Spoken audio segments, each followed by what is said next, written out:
में बीजेपी ने कांग्रेस को मात देते हुए लगातार दोबारा सरकार बनाने की स्थिति में पहुंच गई है। इस दौरान कई सियासी मिथक भी टूटे हैं। उत्तराखंड की राजनीति अब तक दो पार्टी बीजेपी और कांग्रेस के इर्द गिर्द ही रही थी, लेकिन इस बार मुकाबला द्विपक्षीय नहीं रहा। उत्तराखंड क्रांति दल के अलावा आम आदमी पार्टी ने भी बड़े पैमाने पर दोनों दलों को चुनौती दी है। साथ ही आधी सीटों पर निर्दलीय कैंडिडेट्स भी अपनी स्थानीय छवि के दम पर मजबूत होड़ में रहे। ऐसे में वोटों का बंटवारा हुआ। इससे कहीं न कहीं कांग्रेस को नुकसान हुआ और बीजेपी अपने कोर वोटर को बरकरार रखते हुए मजबूत हुई। चुनाव में पुराने चलन भी टूटे। एक चलन ये भी था, चुनावों में हर बार सरकार बदली। राज्य में आज तक कोई भी सत्ताधारी पार्टी अपनी सरकार बरकरार नहीं रख पाई है। उत्तराखंड में पिछली बार बीजेपी ने कांग्रेस को हराकर सत्ता छीनी थी।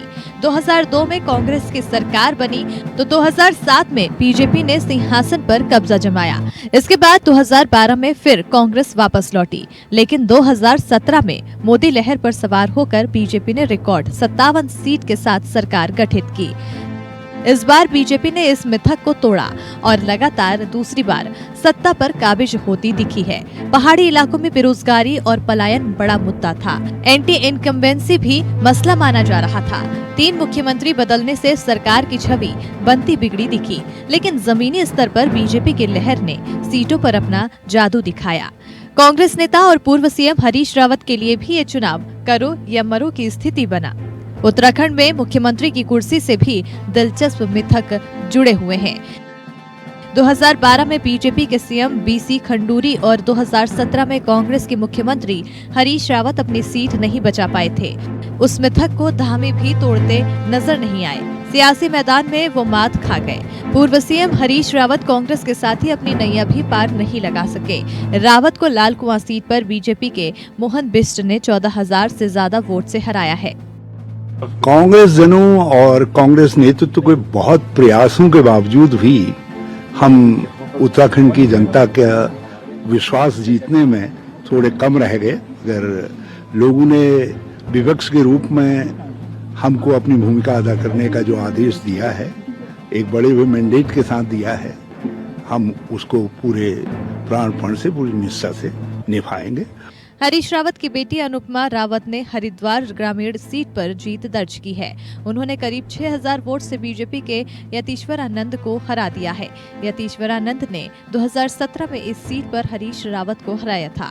उत्तराखंड विधानसभा चुनाव के नतीजे में कुमाऊं और गढ़वाल की सियासत अहम है।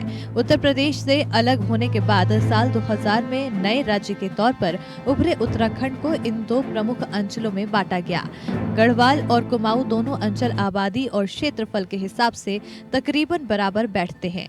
गढ़वाल में 41 विधानसभा सीटें हैं, जबकि कुमाऊं में 29। बीजेपी को 2017 में बम्पर जीत मिली थी। पार्टी ने गढ़वाल क्षेत्र में 34 सीटें जीती थी, जो राज्य में बहुमत से सिर्फ 2 कम थी। कुमाऊं में 23 सीटें रहीं। ऐसे में इस बार कुमाऊं को मजबूत करने की जरूरत थी। बीजेपी के पिछले 2 सीएम त्रिवेंद्र और तीरथ गढ़वाल से थे। एक कुमाऊं नेता धामी को कांग्रेस के प्रमुख नेता हरीश रावत का मुकाबला करने के लिए लाया गया, जो कुमाऊं क्षेत्र से हैं। ये अलग बात है कि भले कुमाऊं सीटों के मामले से मजबूत रही, लेकिन धामी खटीमा से 6,951 मतों से कांग्रेस उम्मीदवार से हारे।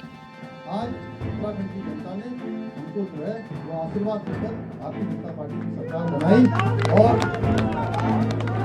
और यहाँ पर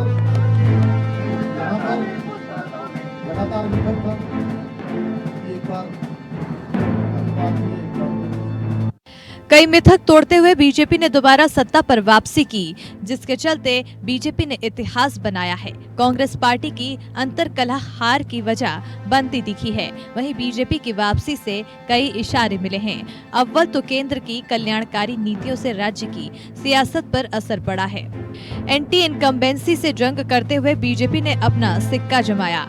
love jihad, hate speech, uniform civil code जैसे प्रखर हिंदुत्व के मसलों ने भी कहीं न कहीं बीजेपी को मजबूत किया है।